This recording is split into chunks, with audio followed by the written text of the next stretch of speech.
నమస్తే.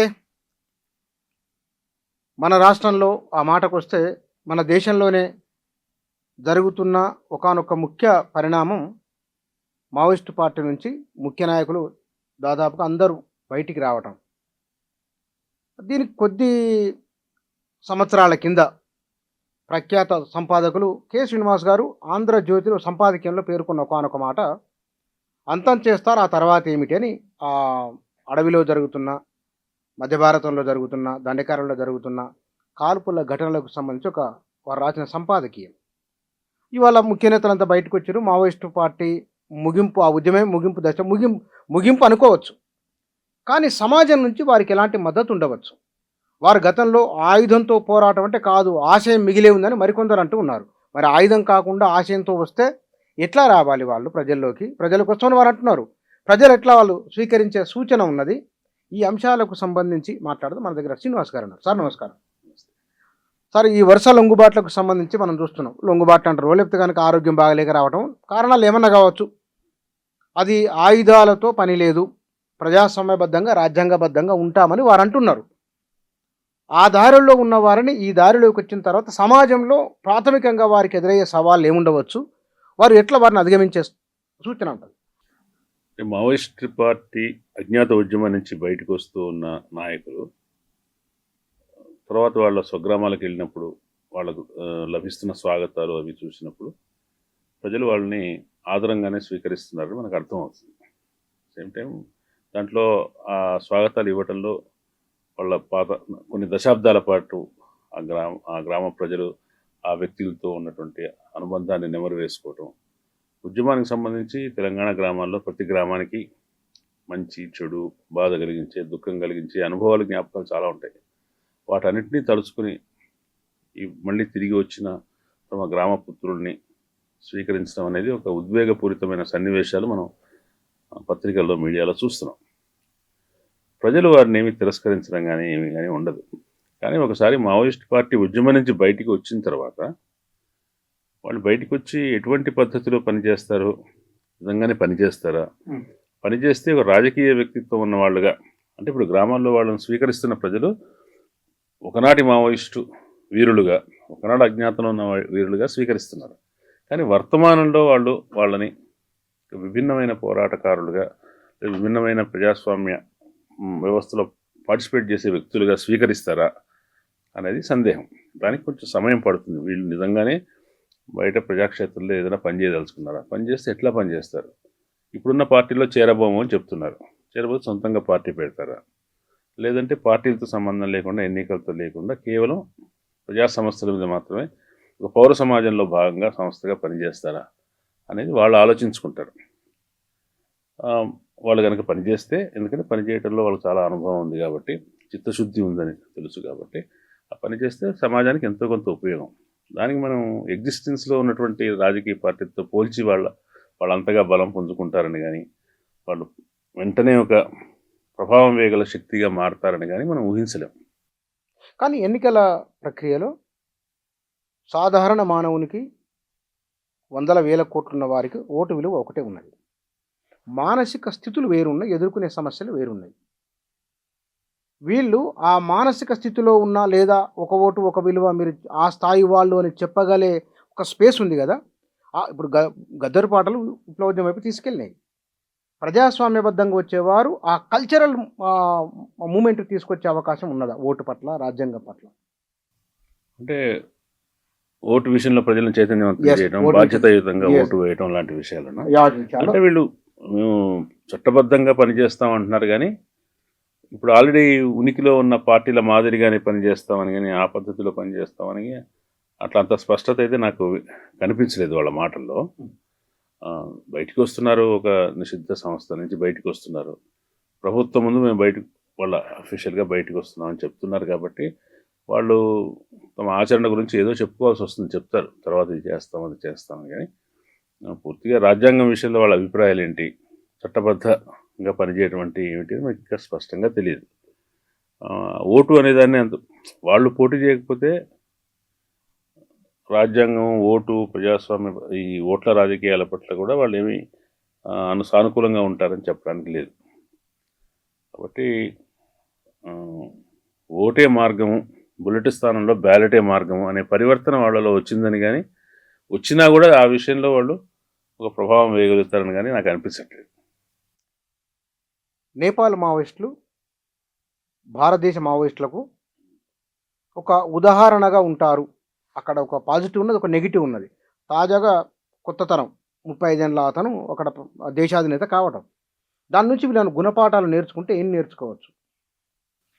నేపాల్ మావోయిస్ట్ ఉద్యమం, నేపాల్లో కమ్యూనిస్ట్ ఉద్యమం ఎప్పటి నుంచో ఉంది. ఉమ్. దాంట్లో దాని నుంచి ఒక పాయగా వచ్చిన మావోయిస్ట్ ఉద్యమం చాలా బలపడి తీవ్రమైన ఉధృతమైన ఉద్యమ స్థాయికి చేరుకొని అక్కడ ప్రభుత్వంతో చాలా యుద్ధం చేసి తర్వాత మళ్ళీ రాజకీయ ప్రక్రియల్లోకి, అంటే ఓట్ల రాజకీయ ప్రక్రియలోకి వస్తామన్నట్టుగా, రాజ్యాంగబద్ధ ప్రక్రియలోకి వస్తామన్నట్టుగా వచ్చి చాలా అదొక ప్రక్రియ.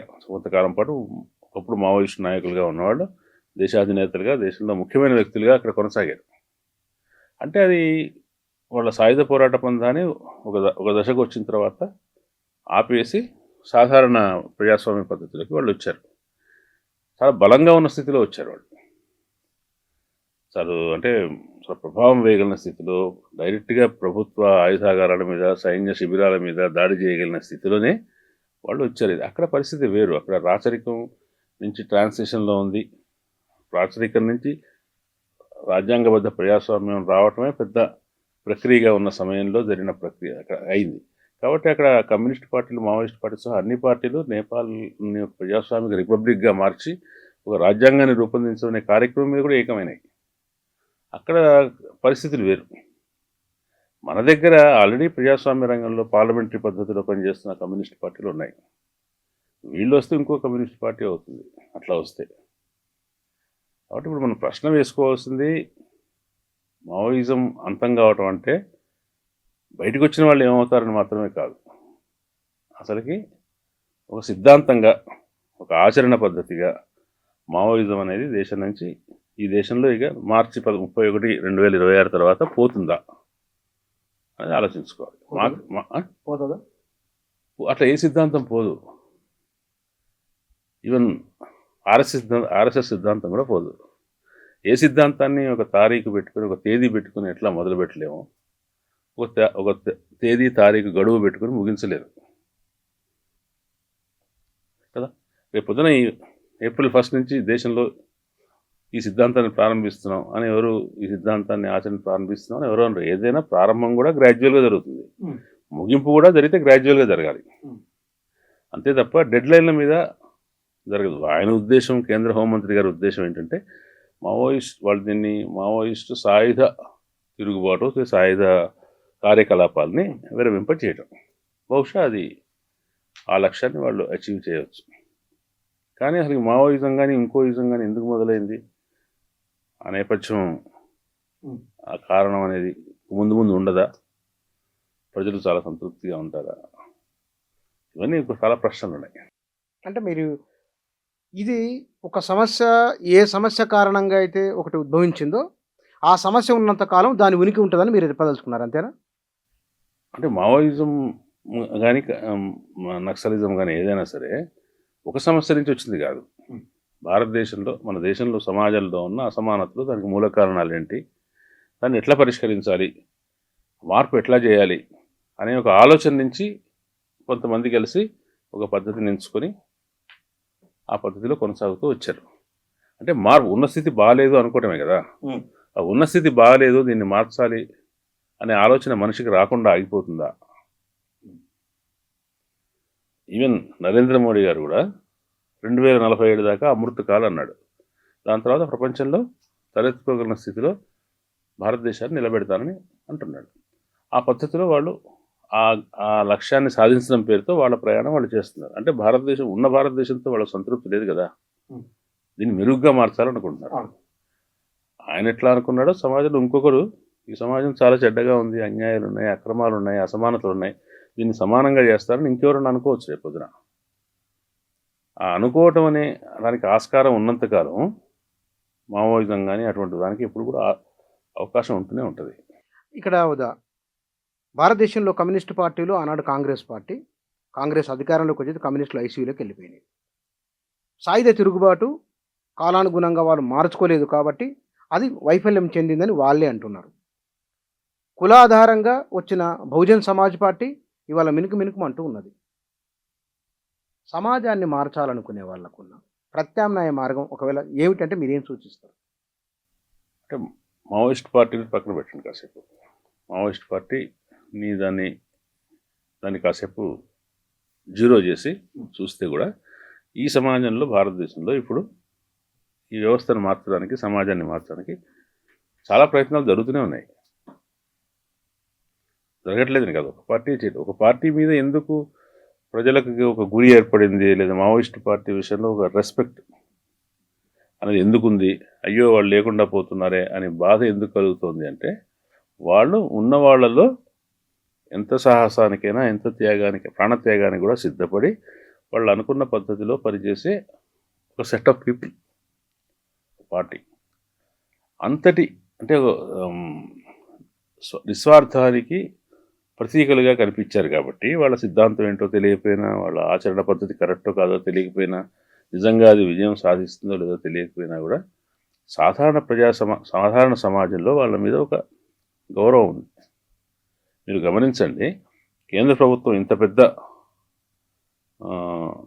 తీవ్రమైన ఆపరేషన్ కగార్ లాంటి అణిచివేత కార్యక్రమం చేసినప్పటికీ ఎక్కడా కూడా మావోయిస్టుల గురించి దుష్ప్రచారం, అంటే వాళ్ళను విదేశీ ఏజెంట్లని కానీ, అవినీతి పరులని కానీ, దుర్మార్గులని కానీ ఎక్కడైనా ప్రచారం చేసిందా? ఎక్కడ ఏ పేపర్లో ఏం చదవాలి, ఎక్కడ ఎవరైతే అణిచివేత చేస్తున్నారో వాళ్ళు కూడా ప్రచారం చేయలే. మ్యాక్సిమం వాళ్ళు చేస్తున్న ఆరోపణ, విమర్శ ఏంటి? అభివృద్ధికి నిరోధకంగా ఉన్నారు. అభివృద్ధి నిరోధకులనే అందరికంటే బీజేపీ వాళ్ళకంటే మన్మోహన్ సింగ్ అన్న మాట ఎక్కువ తీవ్రమైంది. భారతదేశానికి ఉన్న అంతర్గత ప్రమాదం, ముప్పు విలన్. ఇవన్నీ కూడా ఒక రకంగా రాజకీయపరమైన, సెక్యూరిటీ పరమైన విమర్శలే తప్ప వాళ్ళ వ్యక్తిత్వం గురించి కానీ, వాళ్ళ నైతిక స్థాయి గురించి కానీ చేసిన విమర్శలు లేవు. అంటే భారతదేశంలో మొత్తం సర్వత్రా కూడా వాళ్ళని నిర్మూలిస్తున్నా కూడా వాళ్ళ విషయంలో ఒక ఒక ఒక పరిగణన, వాళ్ళ స్టేచర్ గురించిన ఒక ఆలోచన అనేది అందరికీ ఉంది. అటువంటి స్థాయి రావడానికి కారణం ఏంటంటే వాళ్ళు అనుకున్న పద్ధతిలో వాళ్ళు చేసే పనిలో నిస్వార్థంగా చేస్తూ వచ్చారు కాబట్టి అటువంటి పరిగణన ఉంది. రేపు పొద్దున ఇంకొకళ్ళు అటువంటి వాళ్ళు బయట పనిచేసే వాళ్ళు, వేరు పార్టీల్లో చేసిన వాళ్ళు, వేరు ప్రజా సంఘాల్లో ఉన్న వాళ్ళలో కూడా అటువంటి నిస్వార్థం కనిపించింది అనుకోండి, వాళ్ళని ప్రజలు ఆదరిస్తారు. బాగానే ఉంది, మావోయిస్టులు అణిచేశారు అంత మాత్రాన ఇక అంతా బాగానే ఉంది, మనం ఏం చేయాల్సిన అవసరం లేదు, సుఖంగా ఉండొచ్చు అని అనుకోను. బీజేపీ అనుకోదు, కాంగ్రెస్ కూడా అనుకోదు. వాళ్ళు ఉన్నదాన్ని ఏదో కొంత మార్చాలనే ప్రయత్నిస్తారు. కాబట్టి మావోయిజం అంతం అనే ప్రశ్నను డీల్ చేసేటప్పుడు మావోయిస్టు ఆశయాలు లేదా మావోయిస్టు తరహా ఆచరణ అనేది అంతమైపోతుందా లేదా అని వేసుకోవాలి. అది వేసుకోదు. ఈ పార్టీలో ఉన్న మిగిలి ఉన్న వాళ్ళు లొంగిపోవచ్చు, జనజీవన స్రవంతిలో కలిసిపోవచ్చు, లేదంటే ఒక చిన్న సమూహంగా మళ్ళీ వేరే రకమైన ఆచరణలోకి రావచ్చు. ఇది వదిలేసేయండి. వీళ్ళు బయటకు వచ్చారంటే ఆ మేరకు మావోయిస్ట్ పార్టీ వీక్ అయినట్టు లెక్క. ఇంకా మిగిలిన 50 మందో 100 మందో ఏదో రకంగా బయటకు వచ్చారంటే 0. ఇప్పుడు మన తెలంగాణ రాష్ట్ర కమిటీ 0 అయిపోయింది అన్నాడు ఆయన, డీజీపీ గారు. అట్లా దేశవ్యాప్తంగా కూడా మావోయిస్ట్ పార్టీ అనే ఒక టైటిల్ ఉన్నటువంటి ఒక సంస్థలో సభ్యులు ఎవరు ఉండకపోవచ్చు. అయినంత మాత్రాన అది మావోయిజం అన్నమాట కరెక్ట్గా కమ్యూనిజం కానీ మావోయిజం కానీ అంతమైనట్టు కాదు. సార్, ఇక్కడ ఆ పార్టీకి సంబంధించిన నెంబర్ 2 నెంబర్ 3 మల్లోజుల ఆయన మాట్లాడుతూ భారతదేశంలో కులం ఉన్నది, కులం అతి ప్రధానమైన సమస్య, దాన్ని తాము గుర్తించలేదని వారు ఒప్పుకున్నారు. నిజంగానే కులాన్ని ఆధారంగా చేసుకొని ఇవాళ బీజేపీ ఉన్న కులాన్ని పూర్తిగా అడ్రస్ చేయట్లేదు, కమ్యూనిస్టులు అడ్రస్ చేయట్లేదు, అది కనబడుతున్నది. పెట్టుబడిదార ఆర్థిక వ్యవస్థ, సామ్యవాద ఆర్థిక వ్యవస్థ, కులాధార ఆర్థిక వ్యవస్థ అభివృద్ధి నమూనా ఇండియాలో ఉన్నది. 4 చాతుర్వర్ణం. దీనిపైన ఈ విషయంలో ప్రజలను ఏకం చేయగలిగితే కులాన్ని మనం దాన్ని ఆ అణచివేతను తీసివేయగల ఒక కార్యక్రమం స్కోప్ ఉంటుందా? మామూలుగా మనం వైకల్యం ఉన్న వారిని తక్కువగా మాట్లాడకూడదు, కానీ చూపు లేని వాళ్ళు, 7 చూపు లేని వాళ్ళు ఒక ఏనుగును వర్ణించాల్సి వస్తే ఏ ఒక్కరు కూడా పూర్తి ఏనుగును వర్ణించలేరు. ఒకళ్ళు చెవును వర్ణిస్తారు, ఒకరు తొండాన్ని వర్ణిస్తారు, ఒకరు పొట్టను వర్ణిస్తారు. అట్లాగే భారతదేశ సమాజం అనే దాని స్వభావం ఏంటి అనేది సరైన దృక్పథం మనకు ఇంకా దాన్ని సమగ్రంగా చూడగలిగే దృక్పథం ఇంకా రూపొందలేదేమో అనిపిస్తుంది. కొందరు వర్గాన్ని చూశారు, ఇప్పుడు కొందరు కులాన్ని కూడా చూడాలంటున్నారు, కులమే చూడాలనే వాళ్ళు ఉన్నారు. కులాన్ని చూడొద్దు, వర్గమే చూడాలనే వాళ్ళు ఉన్నారు. తెగలు, జాతులు, భాషలు, స్త్రీ పురుష సమానతలు, అనేక రకాల లైంగిక వివక్షలు, సాంస్కృతికమైన అంతరాలు అనేక ఉన్నటువంటి సమాజం భారతీయ సమాజం. అన్ని సమాజాల్లో కూడా ఉండొచ్చు, భారతీయ సమాజంలో మన సమాజం కాబట్టి ఇవన్నీ ఉన్నాయి. వీటన్నిటినీ దృష్టిలో పెట్టుకొని మన దగ్గర సామాజిక మార్పును ఎట్లా తీసుకెళ్ళాలి, ఎట్లా సాధించాలనే విషయంలో సరైన మార్గాన్ని మనం రూపొందించుకున్నామా, నిజంగానే ఇప్పుడు ఈ 75 ఏళ్ళు రూపొందించుకున్నామా అనేది ఒక ప్రశ్నే. కానీ ఇదే సేమ్ టైం అదేమి తారక మంత్రం ఒక ఏమంటారు సైంటిఫిక్ ఫార్ములానో అకస్మాత్తుగా ఎవాల్వ్ అయ్యేది కాదు. అటువంటి మార్గంలోనే ప్రయాణం చేస్తూ వచ్చింది 75 years కానీ 100 years కానీ భారతదేశం. 1900 నుంచి లేదా 1857 నుంచి మొదలు పెట్టుకున్నా కూడా 150 ఏళ్లలో కానీ ఆ మార్గం ఏంటో తెలుసుకునే ప్రయత్నంలోనే కమ్యూనిస్ట్ పార్టీ పనిచేసింది. కాంగ్రెస్ పార్టీ కూడా జాతీయోద్యమం నాటి కాంగ్రెస్ పార్టీ కూడా పనిచేసింది. సోషలిస్టులు పనిచేశారు. తర్వాత వచ్చిన లోహియా పార్టీ పనిచేసింది. తర్వాత వచ్చినటువంటి 80s తర్వాత వచ్చిన సామాజిక న్యాయాన్ని కోరుకునే కొత్త శక్తులు అందుకోసమే ప్రయత్నించాయి కదా. ఒక్కొక్కళ్ళు ఒక్కొక్క వాస్తవాన్ని, భారతీయ వాస్తవికతకు జోడించారు, ఒక పార్శ్వాన్ని జోడిస్తూ వచ్చారు. అయ్యే నువ్వు ఇంతకాలం ఇది చూడలేదు, దీన్ని కూడా దృష్టిలో పెట్టు. కానీ చూస్తే ఇవాళ బహుజనవాదులు చూడవలసినంత వాడు కులాన్ని చూస్తున్నారు, చూడవలసినంతగా వర్గాన్ని, లింగాన్ని చూస్తున్నారా? అట్లాగే వర్గవాదులు, కమ్యూనిస్టులు వర్గాన్ని చూస్తున్నారు, చూడవలసినంతగా కులానికి, లింగానికి దానికి ప్రాధాన్యం ఇచ్చారా? ఈ ప్రశ్నలన్నీ మన ముందు వస్తాయి. ఎవరు కూడా అన్నిటినీ తీసుకోవాల్సినంత నిష్పత్తుల్లో తీసుకొని భారతీయ సమాజాన్ని అంచనా వేశారని చెప్పలేం. చేయనప్పుడు ఆ ప్రయాణం కొనసాగుతూ ఉంటుంది. ఒక కమ్యూనిస్టుల మీద ఎందుకు, కమ్యూనిస్టులు కులాన్ని గుర్తించలేదు, చాలా ఆలస్యంగా గుర్తించిన మాట నిజం. కానీ దాని గురించి చర్చ జరుగుతుంది అక్కడ కూడా. కనీసం ఎంఎల్ పార్టీలో అయినా కదా కులం గురించిన చర్చ ఒక 25 సంవత్సరాలుగా 30 సంవత్సరాలుగా జరుగుతుంది. దాంట్లో ఏకాభిప్రాయం రాలేదు. వచ్చిందో కొంత ఆచరణలో కొంత మార్పులు చేసుకున్నారు. వీళ్ళే కాదు కదా, ఇతర కమ్యూనిస్టులు ఉన్నారు, సిపిఎం వాళ్ళు ఉన్నారు, అక్కడ ఒక రకమైన చర్చ జరిగింది. ఇంతకాలానికి తెలంగాణ రాష్ట్ర కమిటీకి ఒక దళితుడు సెక్రటరీ అయినాడు సిపిఎంకి. అక్కడ ఏదో మార్పు కొన్ని చోట్ల వేగంగా వస్తుంది, కొన్ని చోట్ల నెమ్మదిగా వస్తుంది.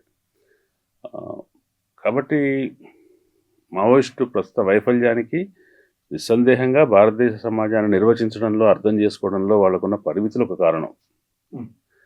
వాళ్ళు ఆచరించిన ఆచరణలో సైనిక పరమైన వైఫల్యాల కారణం కావచ్చు, వాళ్ళ దగ్గర ఆయుధాలు తక్కువ ఉండటం కావచ్చు, వ్యూహం తక్కువ ఉండటం కావచ్చు, ప్రభుత్వం బలమైనది కావటం కావచ్చు, లేదంటే దానికి సైనిక రకమైన ఆచరణకు వాళ్ళు ఎక్కువ ప్రాధాన్యం ఇవ్వటం కావచ్చు. వాళ్ళ అంచనా ఏదైతే ఉందో ఇట్లా చేస్తే మనం బలపడతాము అనే ఒక అంచనా ఉంది కదా, ఆ అంచనా ఫైనల్గా తప్పని తేలటం కావచ్చు. వైఫల్యానికి అనేక కారణాలు, కర్ణుడి చావుకు అనేక కారణాలలాగా మావోయిస్టు ఉద్యమం పతనం కావట్లేదు, తగ్గిపోవడానికి కారణం అనేక కారణాలు ఉన్నాయి.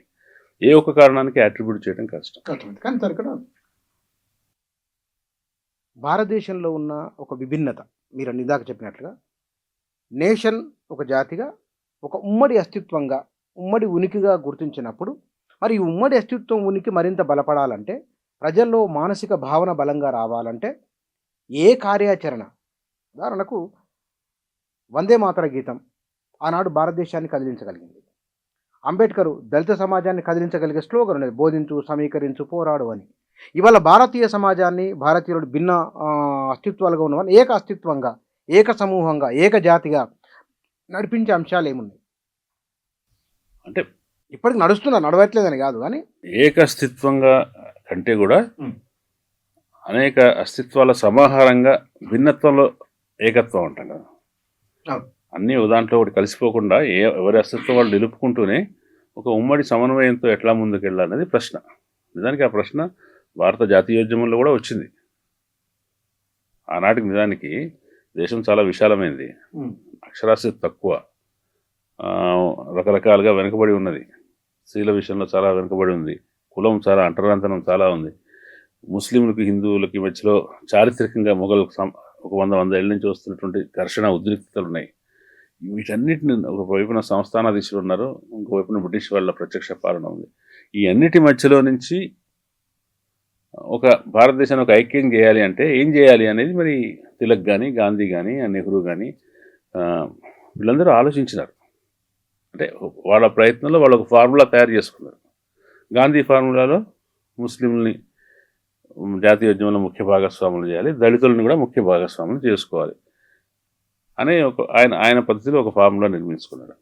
దానికి ఆయన ఏ ఫార్ములా ఎవరి మీద ఆధారపడ్డాడో వాళ్ళిద్దరు కూడా వేర్వేరు నాయకత్వాల కిందకి వెళ్ళారు. ముస్లిం లీగ్ కిందకి వెళ్ళారు, దళితులు ఎక్కువగా అంబేద్కర్ దానికి వెళ్ళారు. అయినప్పటికీ గణనీయమైన సంఖ్యలో ముస్లింలని దళితులని కూడా కాంగ్రెస్లో నిలుపుకోగలిగారు కాంగ్రెస్ వాళ్ళు. అంటే వాళ్ళ అలయన్స్ పద్ధతి ఒకటి ఉంది, భారతదేశాన్ని ఎట్లా అర్థం చేసుకోవాలి. మనం కూడా ఇప్పుడు భారతదేశం తప్పనిసరిగా ఒక సంఘటితమైన జాతి కావాలి, ఒక సంఘటితమైన జాతి కావాలంటే ఒక శత్రువు ఉండాలి కదా. శత్రువు ఉంటేనే సంఘటితమైన జాతి అవుతుంది, అందరూ ఏకమవుతారు అంతే కదా. పాండవులు కౌరవులు అంటే బయట వాడు వస్తే పాండవులు కౌరవులు కలిసి 105 మంది అవుతారు, అది కదా ఇవాళ చెప్తున్నాం. ఇవాళ కొంతమంది ఒక మైనారిటీలకు వ్యతిరేకంగా దేశాన్ని ఏకం చేయాలని చూస్తున్నారు. ఒకప్పుడేమో బ్రిటిష్ వాళ్ళకు వ్యతిరేకంగా దేశాన్ని నిర్మించాలి, గొప్ప భారతదేశం, స్వతంత్ర భారతదేశం అనే కాన్సెప్ట్కి అనుకూలంగా పరపాలన అనే దానికి వ్యతిరేకంగా. ఇప్పుడేమో పూర్తిగా ఒక చిన్న మైనారిటీని పక్కన పెట్టి వాళ్ళని శత్రువులుగా చూపించి వాళ్ళ వల్ల మిగతా వాళ్ళకంతా ప్రమాదం ఉందని ఒక బూచి ప్రచారం చేసి వీళ్ళందరినీ ఈ 90% పీపుల్ని ఏకం చేయాలనే ప్రయత్నం జరుగుతుంది. ఈ జాతి నిర్మాణం రకరకాల పద్ధతుల్లో ఉంటుంది. జాతి నిర్మాణం పెద్ద కమ్యూనిస్టులకు ప్రయారిటీ కాదు. వాళ్ళు వర్గ నిర్మాణం కార్మిక వర్గాన్ని, కర్షకుల్ని, పీడితుల్ని ఎవరైతే ఉన్నారో మొత్తం చిన్న వ్యాపారుల్ని వీళ్ళందరినీ కలిసి ఒక ఘాటిని తీసుకొచ్చి పెద్ద శత్రువు మీద యుద్ధం చేయాలి. ఎవరి ఫార్ములాలు వాళ్ళకు ఉన్నాయి. దాంట్లో వాళ్ళు అనుసరించిన పద్ధతుల్లో ఎంతవరకు సక్సెస్ రేట్ ఉంది అనేది ముఖ్యం. ఇవాళ మీరు సాయుధ పోరాటమే విఫలమైంది అని చెప్పడానికి ఏమీ లేదు. సాయుధ పోరాటం పక్కన పెట్టి ఉమ్మడి కమ్యూనిస్ట్ పార్టీ 70 సంవత్సరాలు అయింది, సిపిఐ ఉంది, రాను క్షీణిస్తూనే ఉంది తప్ప ఏమీ పెరిగింది. సిపిఎం పార్టీ ఉన్న బెంగాల్ పోగొట్టుకుంది, ఇప్పుడు నెక్స్ట్ ఎలక్షన్స్లో కేరళ గెలుస్తుందో లేదో తెలియదు. కాబట్టి వాళ్ళు సాయుధ పోరాటం చేపట్టకుండా పార్లమెంటరీ విధానంలో ఉండి నిలబడింది, నిలదొక్కుంది, విస్తరించింది కూడా లేదు. కాబట్టి మావోయిస్టులు మీరు ఫెయిల్ అయ్యారు, మీరు ఈ పంథాన్ని అనుసరించి ఫెయిల్ అయ్యారని మావోయిస్టులు అనడానికి ఈ కమ్యూనిస్ట్ పార్టీ వాళ్ళకి ఎవరికి హక్కు లేదు. వాళ్ళ పంథా కూడా ఓడిపోయింది. వాళ్ళ ప్రజాస్వామ్యంలో పనిచేయటమే, అంటే రాజ్యాంగబద్ధంగా ఎన్నికల రాజకీయాల్లో పనిచేయటం వల్లనే కమ్యూనిస్టులు వృద్ధి చెందుతారు అనేది నిజమైతే వాళ్ళు పెరిగి ఉండాలి. బెంగాల్, కేరళతో పాటు ఇంకో 4 స్టేట్స్లోకి వచ్చి ఉండాలి. వాళ్ళ ఆచరణ కూడా విఫలమే. కాంగ్రెస్ ఆచరణ విఫలమే. వాళ్ళ రాను తగ్గిపోతుంది కదా. నువ్వు చెప్తున్న సిద్ధాంతాలు ఏమీ నిలబడట్లేదు, నీకేమీ ప్రజల ఆదరణ లేనప్పుడు నువ్వు ఇంకొకళ్ళు విఫలమయ్యారు అని ఎట్లా చెప్తావు? అంటే బీజేపీ విజయవంతం అవుతున్నట్ల తన అంతే కదా. బీజేపీ మనం ఒప్పుకోవాల్సిందే, కనుక ఎదురుగా కనిపిస్తున్న విజయాల్ని వరుసగా 3వసారి ఇంకా బలపడే అవకాశం కనిపిస్తుంది. ఇప్పుడు బీహార్లో జరిగింది చూస్తే మరింత బలపడవచ్చు. అది మన అమెరికా వాడు వెనుజులాలో మధురం తీసేసి ఇంకొకటి పెట్టినట్టు బీహార్లో జరిగింది అదే.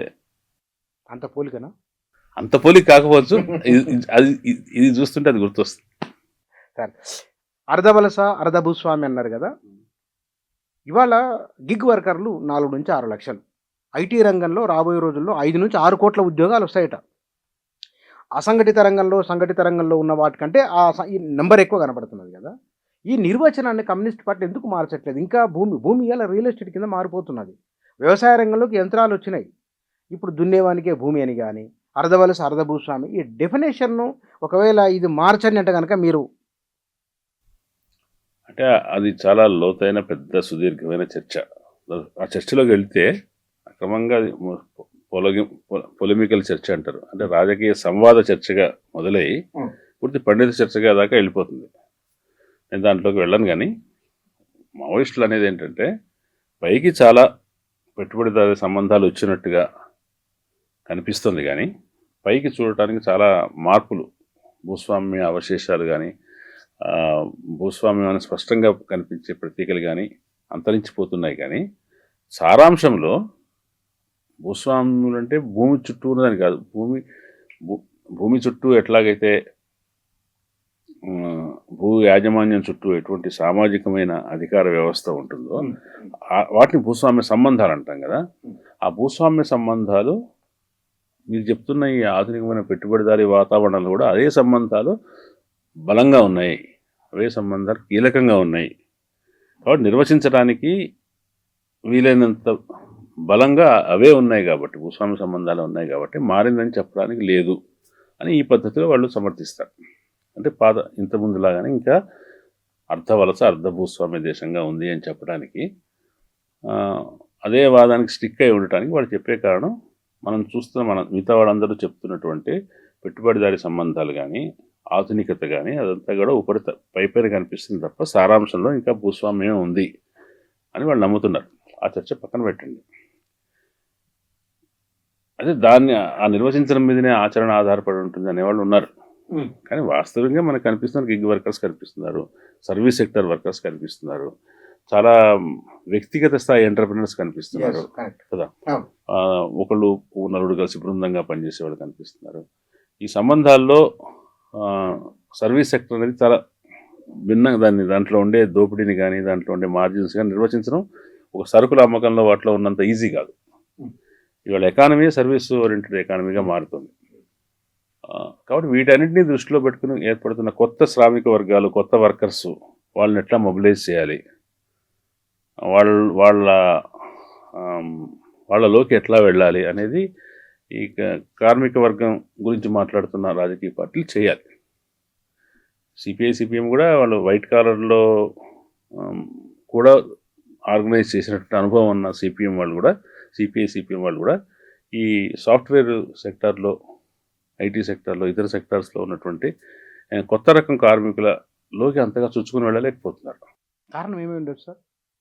చెప్పాలి. ఫస్ట్ వాస్తవికతను మనం అర్థం చేసుకోవటం, మనం అక్కడ ఏం చేయాలి అనే విషయంలో స్పష్టత ఉండటం, మనకు ఒక కార్యక్రమం ఉంటాం, అంటే బయట ఉన్న మనం ఆల్రెడీ రాసి పెట్టుకున్న కార్యక్రమానికి అనుగుణంగా పనిచేసుకుంటూ పోవటం కాకుండా బయట కనిపిస్తున్న వాతావరణానికి మనం ఎట్లా స్పందించాలి, దాన్ని ఎట్లా విమర్శించాలి, లేదా దాన్ని ఎట్లా మార్చాలి అనే విషయంలో స్పష్టత లేకపోవటమే కారణం అనుకున్నాను. స్పష్టత రావాల్సిన అవసరం ఉంది. స్పష్టత ఎట్లా వస్తుంది? పనిచేస్తుంటే వస్తుంది, ప్రాక్టీస్లో వస్తుంది. సార్, మీరు జర్నలిజంలో ఇంటర్వ్యూల కోసమో దానికోసం వాళ్ళు కలిసి ఉంటారు పై స్థాయి వాళ్ళు? నేను ఇంటర్వ్యూలో కలవలేదు. ఎప్పుడు వాళ్ళు ఇక్కడికి వచ్చినప్పుడు చూశాను, కానీ నేను మీ ఇంటర్వ్యూలోకి వెళ్ళినంత లేరు. తెలుగు సమాజంలో 1980లో మీరు జర్నలిస్ట్ అయింది కదా, 80 నుంచి ఇవాళ ముగింపు దశ వరకు ఈ 40 ఏళ్ల కాలంలో తెలుగు సమాజం పైన, భారతీయ సమాజం పైన ఆ సమూహపు ఆలోచనల ముద్ర ఎట్లా ఉన్నదనుకుంటున్నారు? అనుకూలము, రెండు, పాజిటివ్, నెగిటివ్. దాంట్లో పనిచేసిన వాళ్ళు, మొదటి నుంచి దాన్ని ఫాలో అవుతున్న, అంటే ఆ పరిసరాల్లో ఉన్నవాళ్ళు, వాళ్ళ వ్యక్తిగతమైన మిత్రులు దాంట్లో ఉన్నవాళ్ళు, తామే స్వయంగా పనిచేసిన వాళ్ళు, వీళ్ళందరూ వాళ్ళు చాలా ఒక రకమైన దుఃఖంలో ఉన్నారు. మనం మాట్లాడుతున్నాం అంటే ఒక రాజకీయాల గురించి మాట్లాడుతున్నట్టుగా మాట్లాడుతున్నాం. మావోయిజం అంతం కానీ, ఈ తీవ్రమైన రిప్రెషన్ కానీ, చాలామంది ఇట్లా లొంగిపోయి బయటికి రావటం కానీ, చనిపోవటం కానీ, ఇవన్నీ కూడా చాలా దుఃఖదాయకమైన విషయాలు. దానికి బాగా సమీపంగా ఉన్నవాళ్ళు చాలా ఎక్కువ దుఃఖపడతారు. కానీ వాళ్ళు సృష్టించిన ప్రభావం, ఆ పరిధి ఉంటుంది కదా, ఆ పరిధిలో వాళ్ళు మనుషులు ఏమనుకుంటున్నారు అని ఒకసారి ఆలోచిస్తే వాళ్ళు కూడా దుఃఖపడుతున్నారు. అయితే ఆ దుఃఖాన్ని చెప్పలేకపోవచ్చు. నేనే ఉన్నాను అనుకోండి, నాకు చాలా కాళ్ళ కింద నేల కదిలిపోయినట్టుగా, అంటే ఏమి నిరాధారంగా అనిపించింది. ఇట్లా జరుగుతున్న ప్రాసెస్ సంవత్సరం నుంచి 2 సంవత్సరాలు నిరాధారం. అంటే నేను వాళ్ళతో సంబంధంలో ఉన్నానా? లేదు. వాళ్ళ మీద ఆధారపడ్డానా? లేదు. కానీ కేవలం పరిశీలకుడిగా మాత్రమే చూస్తున్నానా? అంతమించి నాకు వృత్తిపరమైన సంబంధం తప్ప ఏమీ లేదా అంటే ఉంది. మానసికమైన సంబంధం ఉంది. నాకు 16, 17 ఏళ్ళ వయసు ఉన్నప్పటి నుంచి వాళ్ళ గురించి వింటున్నాను, వాళ్ళ గురించి తెలుసుకుంటున్నాను. క్రమంగా వయసు పెరుగుతున్నప్పటి నుంచి వాళ్ళ సభలకు వెళ్తున్నాను, వాళ్ళ పాటలు విన్నాను, వాళ్ళు ఏం మాట్లాడుతున్నారో విని నా జ్ఞానాన్ని నేను పెంచుకున్నాను, నా అవగాహనను రూపొందించుకున్నాను. తెలియకుండానే వాళ్ళు ఏం కోరుకుంటున్నారో నేను కూడా అదే కోరుకుంటున్నానేమో అనిపించే ఒక దశకు వెళ్ళాను. అంటే మనకు శ్రీశ్రీ గారు ఒక సందర్భంలో అంటారు, రచయితలకి కమ్యూనిస్టులకి ఏంటి సంబంధం అంటే, కమ్యూనిస్టులు ఏం కోరుకుంటున్నారో రచయిత అదే కోరుకుంటున్నప్పుడు అదే సంబంధం అన్నాడు. చాలా బాగా ఎఫెక్టివ్ ఉంది అదే అది అంటే అట్లాగే అటువంటి సంబంధంలోకి వెళ్ళినప్పుడు వాళ్ళని దూరం నుంచి చూస్తున్నా, ఇంకో దగ్గర నుంచి చూస్తున్నా, ఏ రకంగా చూస్తున్నా కానీ వాళ్ళు ఏదైనా మంచి పని చేసి సంతోషించడం, వాళ్ళు మనకు ప్రామిసింగ్గా వీళ్ళు భవిష్యత్తు నిర్మిస్తారు అనిపించినప్పుడల్లా మనకు చాలా ఆనందం కలగటం, వాళ్ళలో ఎవరైనా చచ్చిపోతే బాధ కలగటం, ఇదంతా కూడా వాళ్ళతో పాటు ప్రయాణిస్తూ వచ్చాం 50 సంవత్సరాలు కదా. ప్రయాణిస్తూ వచ్చినప్పుడు మన వ్యక్తిత్వాన్ని నిర్మించడంలో, మన జ్ఞానాన్ని అవగాహనని రూపకల్పన చేయడంలో, ప్రపంచం అంతా చెడ్డగా ఉన్నా సరే, ప్రపంచంలో చాలా ఎంత పెద్ద కష్టం వచ్చినా సరే దీన్ని అంతా మార్చడానికి ఒక శక్తి ఏదో అక్కడెక్కడో ఉంది, పనిచేస్తుంది, వాళ్ళు మొత్తానికి ఇదంతా జరిగిన దానంతా సరి చేస్తారు అని అనుకునే ఒక ఆశ ఉండేది కదా. ఆ ఆశ పోయింది. అవగాహనతో ఇదేం కోదిలంటే రేపు పొద్దున ఇంకొకళ్ళు వస్తారు, ప్రపంచమే ఆగదని చెప్తుండొచ్చు, కానీ ఇప్పుడైతే ఒక వృక్షం కూలిపోయిన మాట నిజమే. అయ్యో ఇప్పుడు ఆధారపడటానికి ఏమీ లేదే, రేపు కూడా ప్రపంచం ఒక మార్పు కోసం సాధన చేసే శక్తులు ఉన్నారు, వాళ్ళు ఎవరు లేరే అనే బాధ, దుఃఖం నాకైతే ఉంది.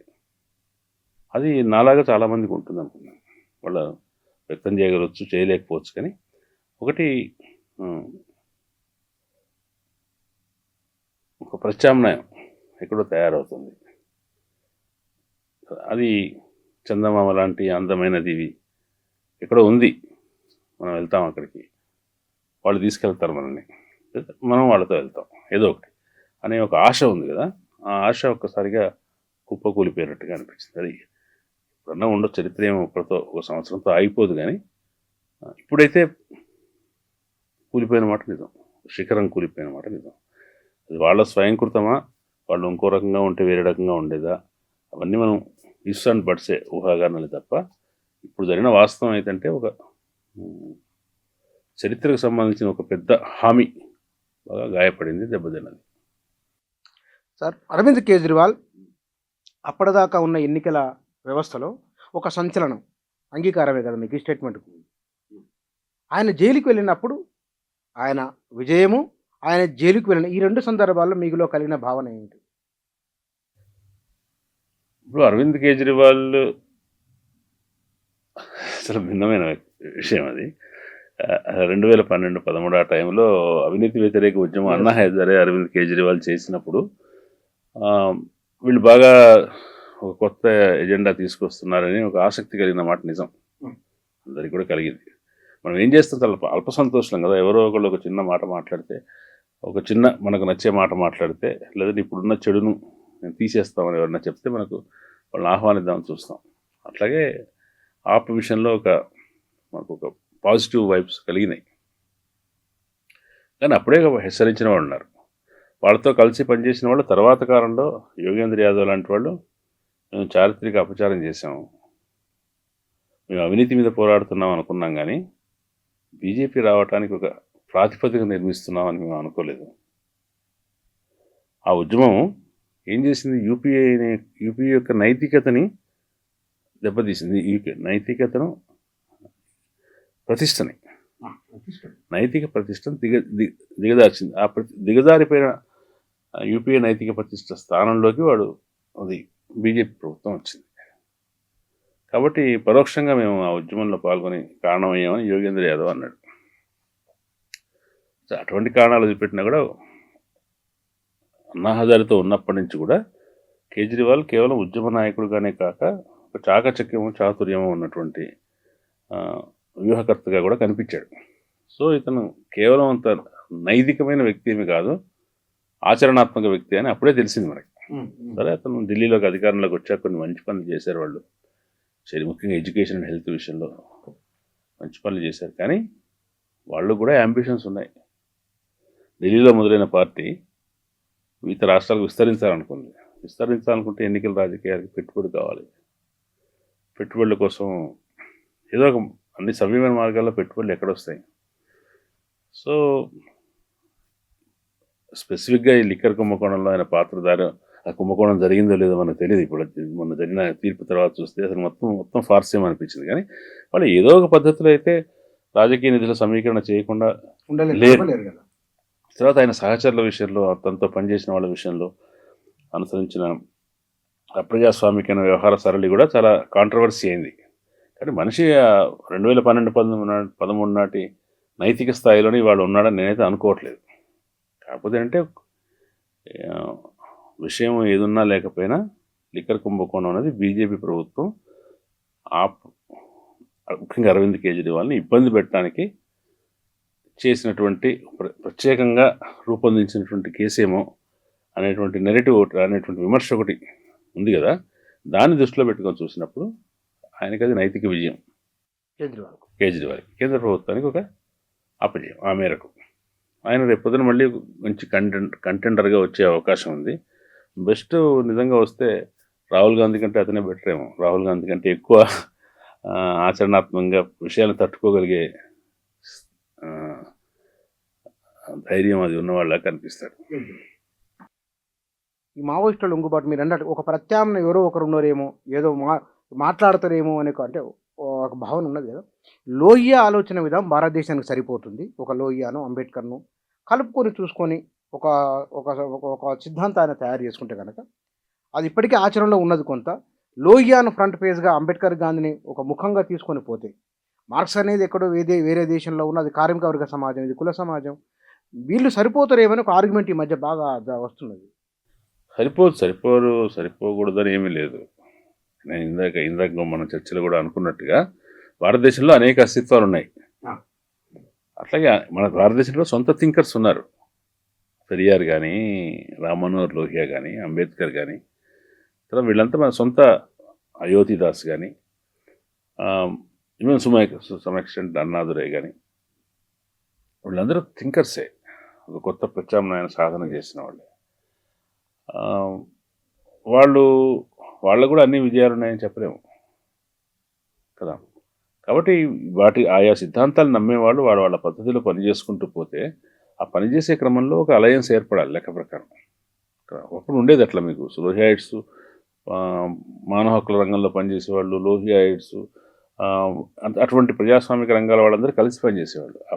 కలిసి పనిచేసే క్రమంలో ఎట్లా ఒక సమగ్ర సిద్ధాంతం రూపొందించుకోవచ్చు అనే ఒక ప్రతిపాదన పర్సూ చేయొచ్చు. కానీ ఎవరో ఒకరు కూర్చొని ఇది సిద్ధాంతంలో కొంత, ఈ సిద్ధాంతంలో కొంత, ఈ సిద్ధాంతంలో ఒక కిచిడి కషాయం సిద్ధాంతం తయారు చేయడం అనేది సాధ్యం కాదు. అది ప్రాక్టికల్ కాదు. కానీ ఒకవేళ ప్రజల ఆలోచన మారుతున్నది, మునుపట్లాగా లేదు. డబ్బు తీసుకొని ఓట్లు నోట్లని మనం తరచుగా వింటూ ఉన్నాం. ప్రజలు క్వశ్చన్ చేస్తున్నారు కూడా. ఈ దేశంలో ప్రజల మధ్యనే ఉంటూ ఏదైతే మామూలు సగటు జీవితం ఉన్నదో ఆ జీవితాన్ని ప్రజల్లోనే ఉంటే మరింత ఆదర్శప్రాయంగా ఉంటుంది కదా. ప్రజలకు దూరంగా ఉండి మనం ఎంత నిబద్ధతో ఉన్నామనే విషయానికంటే కూడా ప్రజల మధ్య ఉంటే ఆ భావోద్వేగాలు, వారి వ్యవహార శైలి అన్నీ అర్థమైంది. ఆ ప్రయోగం ఎట్లా ఉంటుంది అంటారు? కొంచెం దీన్ని నిశ్చితంగానే అంటే, ఒకటి మనం మొన్నదాకా ఆయుధాలు పట్టుకుని అడవుల్లోనో, కొండల్లోనో, గిరిజన ప్రాంతాల్లోనో, మారుమూల గ్రామీణ ప్రాంతాల్లోనో తిరిగే వాళ్ళని ఒక ఆరాధనగా, రొమాంటిక్గా చూసాం. ఇప్పుడు మళ్ళీ అదే రొమాంటిసిజాన్ని ప్రజాస్వామ్య పద్ధతిలో పనిచేసి, రాజ్యాంగబద్ధంగా పనిచేసి చేయొచ్చు కదా అనే పద్ధతిలో అదే రొమాంటిసిజాన్ని ఇటు మార్చే ప్రయత్నం చేస్తున్నాం. కరెక్టే, బయటకు వచ్చి పనిచేయండి అని నేను కూడా అడుగుతాను. నాకు మార్పును తీసుకొచ్చే వాళ్ళ శక్తులతో నాకు కూడా డైరెక్ట్గా ఏదో సంబంధం ఉండాలి. కాబట్టి నాకు కనపడకుండా ఎక్కడ ఉంటే నాకు ఎట్లా ఉంటుంది? నా ఎదురుగా వచ్చి పనిచేయండి అని నేను కూడా కోరుకుంటాను. కానీ వాళ్ళని పక్కన పెట్టండి.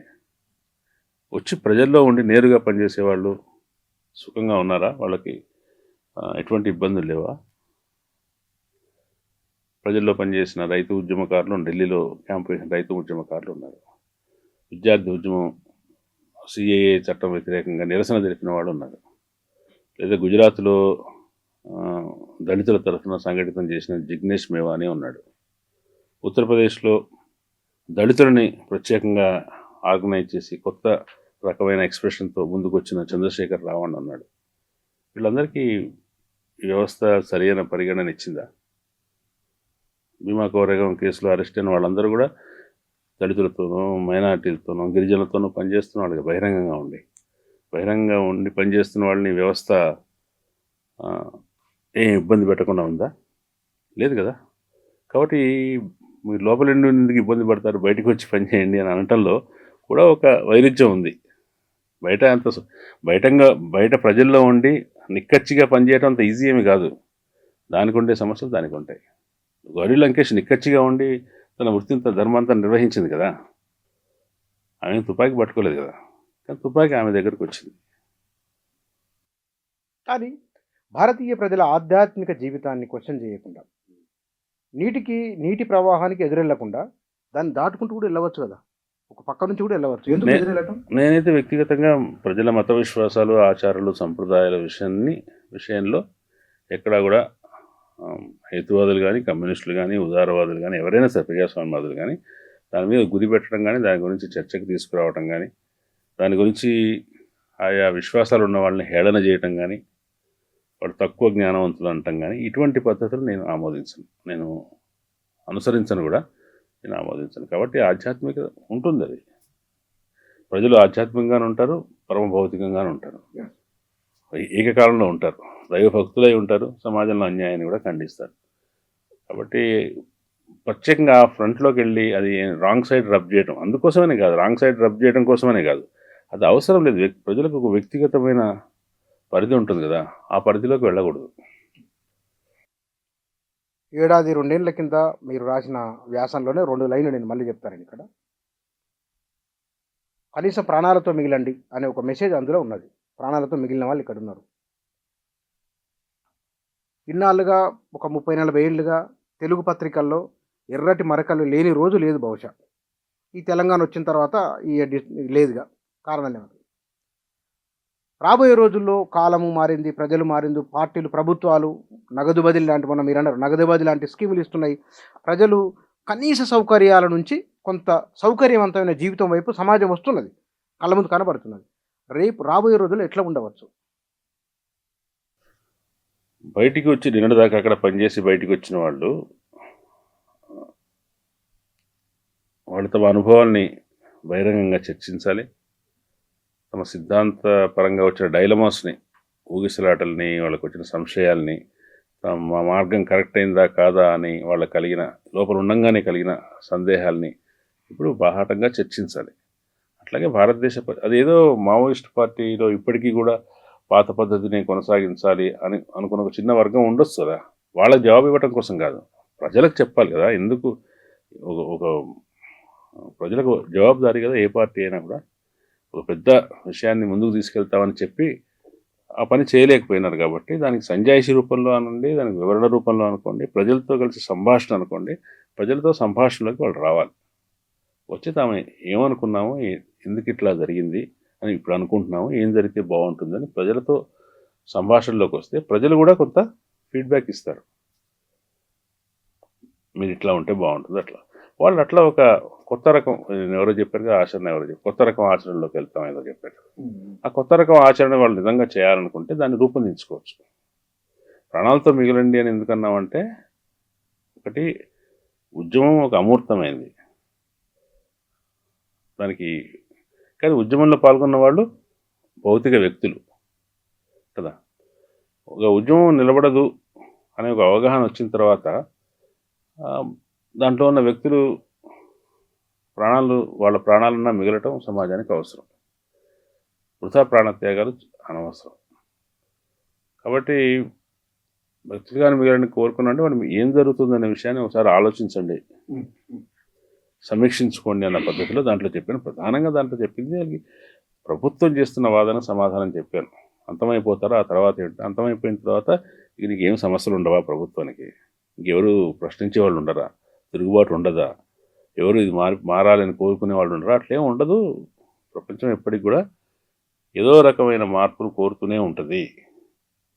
మార్పు లేకుండా మేగ్గొట్టేసి సీల్ చేయడానికి సమాజం అనేది స్థానం కాదు అని చెప్పడం కోసం చెప్పి దాంట్లో చివరిగా వాళ్ళ మిత్రులను కూడా, మావోయిస్టులను కూడా మీరు ఏం జరుగుతుందనే విషయాన్ని ఆలోచించుకొని మీ మార్గాన్ని ఒకసారి సమీక్షించుకోవాల్సిన అవసరం ఉందన్నారు.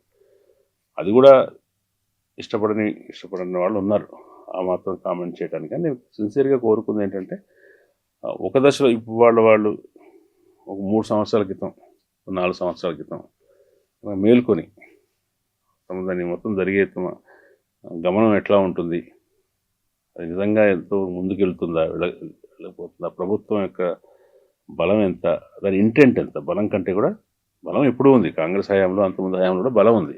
కానీ ఎట్లా నిర్మూలించి తీరాలన్న పట్టుదల ఈ ప్రభుత్వానికి ఉన్నంతగా గతంలో ఎప్పుడు ఏ ప్రభుత్వం చూపించలేదు.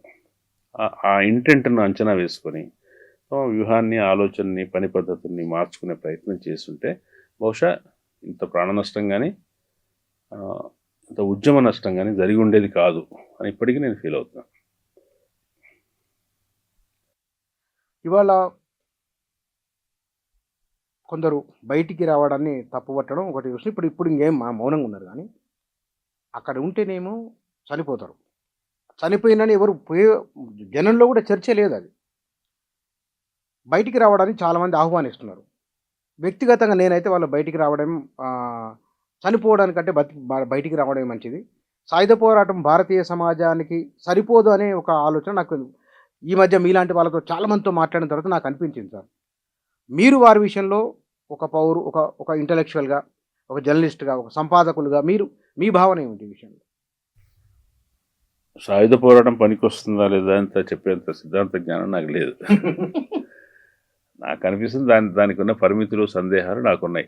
కానీ ఎవరైనా దేశంలో సాయుధ పోరాటం ద్వారా మార్పు తీసుకొస్తామంటే అటువంటి ప్రయత్నాన్ని నాకేం వ్యతిరేకత లేదు. ఎవరైనా వేరే వాళ్ళు చేస్తే, నేనైతే వ్యక్తిగతంగా అదొక విముక్తి మార్గం అని కానీ అట్లా అయితే సాధ్యపడుతుంది అనే గ్యారంటీ నాకైతే లేదు. నా గ్యారంటీ నమ్మకం అయితే నాకు లేదు. కాబట్టి ఈ సామాజికమైన మార్పు ఎట్లా చేయాలి, ఫలానా రకంగానే రావాలి అనే ఏమంటాం, ఒక సంకుచితత్వం కూడా అవసరం లేదు. ఫలానా మార్గంలోనే వస్తుంది అనేది. ఈ సమాజం చాలా బహుముఖమైనది, విస్తృతమైనది. అనేక రంగాలలో, అనేక తలాలలో, అనేక లెవెల్స్లో మనుషులు చేసే పోరాటం అనేది, సైమిల్టేనియస్గా ఏకకాలంలో చేసే పోరాటం అనేది సామాజిక మార్పుని వేగం చేస్తుంది. అది జరుగుతూ ఉంది కూడా. దాన్ని చైతన్యం ఉన్నవాళ్ళు, జ్ఞానం ఉన్నవాళ్ళు, లేదంటే పట్టింపు, నిబద్ధత, సాహసం ఉన్నవాళ్ళు అటువంటి క్రమాన్ని మరింత వేగవంతం చేయాలి. తర్వాత అన్ని రంగాల్లో, అన్ని ముఖాల్లో జరుగుతున్న పోరాటాలను సమన్వయం చేయగలగాలి. సమన్వయం చేయగలిగినప్పుడు ఆ దశలో ఎప్పటి పోరాటం అప్పటి రూపాన్ని ఎంచుకుంటుంది కదా. కాబట్టి అది ఈ మొత్తం క్రమం అనేది సాయుధ పోరాటం తప్పు అని నిరూపించిందని కానీ, సాయుధ పోరాటం వల్లనే నష్టాలు జరిగాయని చెప్పిందని కానీ నేను అనుకోను. సాయుధ పోరాటంతో పాటు వాళ్ళు చాలా పనులు చేశారు కదా. వాళ్ళు భారతదేశం మొత్తం సమాజాన్ని అడ్రస్ చేసే రాజకీయ కార్యక్రమాన్ని, రాజకీయ ఆచరణకి వాళ్ళే అవకాశాలు పెట్టుకోలేదు. పరిమితం చేసుకున్నారు, తమని కొంత భూభాగాన్ని పరిమితం చేసుకున్నారు. వాళ్ళు ఎక్కువగా మెయిన్ స్ట్రీమ్ పాలిటిక్స్ అనేవైతే అంటామో వాటిలో వ్యక్తీకరణ ఎక్కువ ఉండుంటే, అవకాశాలు ఎక్కువ ఉండుంటే, ఆంధ్రప్రదేశ్లో నిర్మించినంతగా దేశవ్యాప్తంగా పౌర సమాజాన్ని నిర్మించగలిగి ఉంటే, ఢిల్లీలో, బొంబాయిలో అటువంటి ప్లేసుల్లో కూడా బలమైన పౌర సమాజాన్ని నిర్మించి ఉంటే, ఇట్లా ఇఫ్స్ అండ్ బట్స్ చాలా ఉన్నాయి. వాళ్ళు ఈ పని చేసి ఉంటే, ఈ పని చేసి ఉంటే, ఈ పని చేసి ఉంటే, అన్ని పనులు చేసి ఉంటే ఇట్లా పరిస్థితి వచ్చేది కాదు. ఇప్పుడున్న పరిస్థితి సాయుధ పోరాటం తప్పని నిరూపించడం కాదు, వాళ్ళ ఆలోచనలో ఏదో లిమిటేషన్ ఉంది. వాళ్ళు కొన్ని విషయాలను చూడగలిగారు, కొన్ని విషయాలను చూడలేకపోయారు. కొన్ని విషయాలను ఎక్కువగా చూశారు, కొన్ని విషయాల్ని తక్కువగా చూశారు. వాళ్ళ శక్తిని ఎక్కువ అంచనా వేసుకున్నారు, ప్రభుత్వం వ్యూహాన్ని తక్కువ అంచనా వేసుకున్నారు. వీటన్నిటి కారణం వల్ల వాళ్ళు ఓడిపోయారు అనుకుంటున్నాను.